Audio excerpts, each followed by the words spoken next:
Remal হচ্ছে একটি আমাদের এই বঙ্গোপসাগরে যে সাইক্লোন গুলো হয় বা সাব কন্টিনেন্টে আর কি, এর একটা নামের সিরিজ আছে আর কি।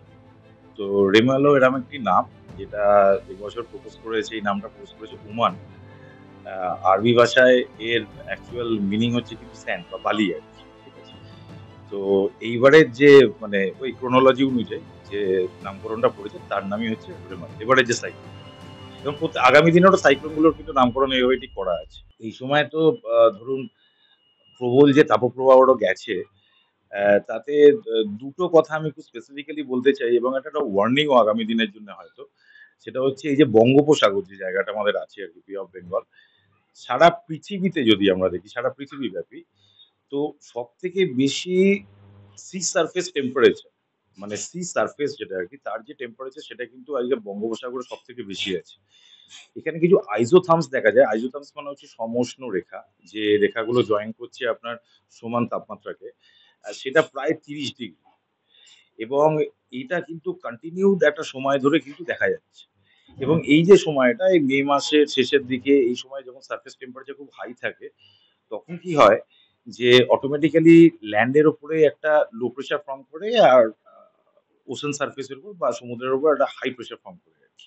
এবং খুব স্বাভাবিকভাবেই এই হাই প্রেশার থেকে লো প্রেশারের দিকে উইন্ডটা ফ্লো করে চলে। এবং সেরমভাবেই এটা একটা নরমাল পদ্ধতি, এবং এরপরে আমাদের বর্ষাটা আস্তে, আস্তে ঢোকে। কিন্তু সেই ঢোকার আগে আ গত কয়েক বছর ধরেই লক্ষ্য করছি হয়তো সাইক্লোন গুলো আসছে আরকি।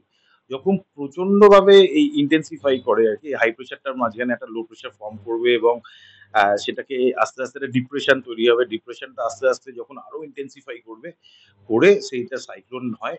সাইক্লোনের তৈরি হয় আরকি। সেটা মূলত ফর্ম করে আপনার ওশেন সারফেস এর উপরে, দিয়ে আস্তে, আস্তে সেটা ল্যান্ডের দিকে এগিয়ে আসে এবং ল্যান্ডফলটা হয় আরকি। এবং এবারে তো তাপপ্রবাহ প্রবল ছিল দেখেইছেন আরকি। স্বাভাবিক কারণেই সাইক্লোনটা তৈরি হয়েছে, এবং এটা স্বাভাবিক কারণেই হয়। দেখুন রেমেলের যে অ্যাক্সিস আমি এখনো অব্দি নোট করেছি, এবং লাস্ট ৩ দিন ধরে আমি ওর লোকেশনটা ট্র্যাক করার চেষ্টা করছিলাম। তো একটা জিনিস দেখলাম, ওটা ১ম এ একটু যদি আমি টেকনিক্যালি বলি আরকি, এর ২ রকমের মুভমেন্ট হয়। একটা হচ্ছে ঝড়টা, এখন তো এই অ্যাপটাতে সবাই তো বোধহয় দেখে আরকি, নাও স্কুল আরকি। আ এটা যদি দেখা যায় আপনার ক্যামেরায়, আমি জানি না দেখা যাচ্ছে কিনা। এটা তো বোধহয় সবাই এখন দেখছেন আরকি। ঠিক আছে? তো এটা ২ টো গতি হয়। একটা হচ্ছে এই যে ঝড়টা এইভাবে ঘুরছে, এটাকে আমরা অসিলেটরি মোশন বলি। আর একদম ঠিক মাঝখানটা, এটা হচ্ছে লো প্রেশার। ডিপ্রেশনটা যেখানে ফর্ম করেছে আরকি। তো এইটা আস্তে, আস্তে, আস্তে, আস্তে মুভ করতে, করতে এসছে। তো সেই ট্র্যাকটা লক্ষ্য করতে, করতে যতদূর যা বোঝা গেছে, যদিও আমি কোনো মানে ওয়েদার স্টেশন অফিসে বসে নেই। তো আমার যতদূর ধারণা, এবং তাদেরও সেটাই মতামত আরকি। এটা হচ্ছে বাংলাদেশ, এর অ্যাক্সিস টা, প্রপার অ্যাক্সিস টা বাংলাদেশ, এবং আমাদের সুন্দরবন অঞ্চলে টোটাল ওয়েস্ট বেঙ্গলের যে পার্ট, ইন্ডিয়ার যে পার্ট, সেই জায়গাটাতে হিট করতে চলেছে। দেখুন গতবারের বুলবুল বোধহয় মোস্ট প্রবাবলি ওই ঝড়টায়, যেটা মেজর একটা প্রবলেম হয়েছিল, আমি ভুলও হতে পারি, either or, সেটা হচ্ছে যেদিনকে ঝড়টা হিট করেছিল, মানে ল্যান্ডফলটা হয়েছিল, সেই দিনকেই আপনার হাই টাইডটা ছিল আরকি। তো যাই হোক, পূর্ণিমা আমাদের হয়ে গেছে, ৩ দিন চলে গেছে। তো হাই টাইডের এফেক্টটা একটু হলেও কম থাকবে পূর্ণিমার থেকে। কিন্তু সুন্দরবনে যখন এফেক্ট করবে, সুন্দরবনের একটা মেজর প্রবলেম হচ্ছে কি, সুন্দরবনের কিছু, কিছু না অনেক দ্বীপই আছে আরকি, যেগুলো রিং বাঁধ দিয়ে ঘেরা। মানে একটা বাঁধ, তারপরে আরেকটা বাঁধ, তারপরে আরেকটা বাঁধ। এবার এই স্টর্ম সার্জে জল যদি ঢুকে যায়, জল যদি ঢোকে, আয়লাতে সবথেকে বেশি ঢুকেছিল, এ নিয়ে কোনো ডাউট নেই। এই জল যদি ঢোকে, তাহলে ক্ষতিটা মানে একটা হচ্ছে সাডেন ক্ষতি, সেটা হচ্ছে ঝড়ের গতির জন্য বাড়ি ঘর ভাঙা, গাছপালা পড়ে যাওয়া। আহ, মানুষজনকে তো এখন সরিয়ে নেওয়া হয়, কারণ এত ওয়ার্নিং সিস্টেম তৈরি হয়ে গেছে।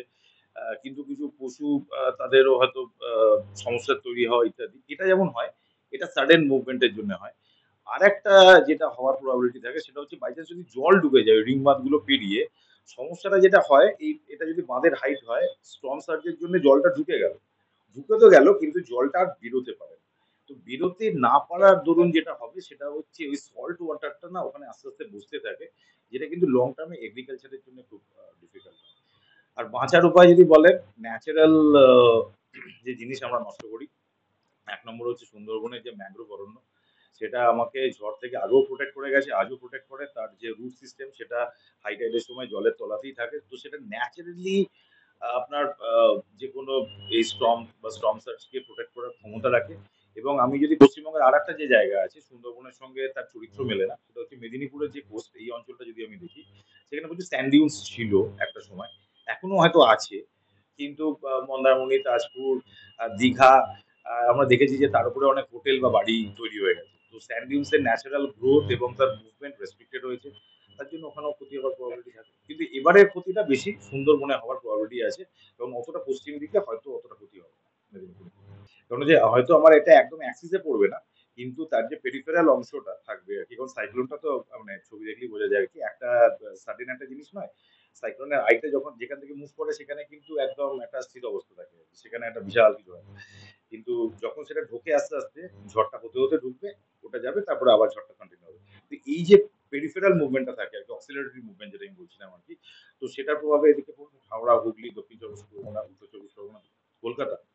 মারাত্মক হতে পারে কিন্তু হয়তো আমফানের মতো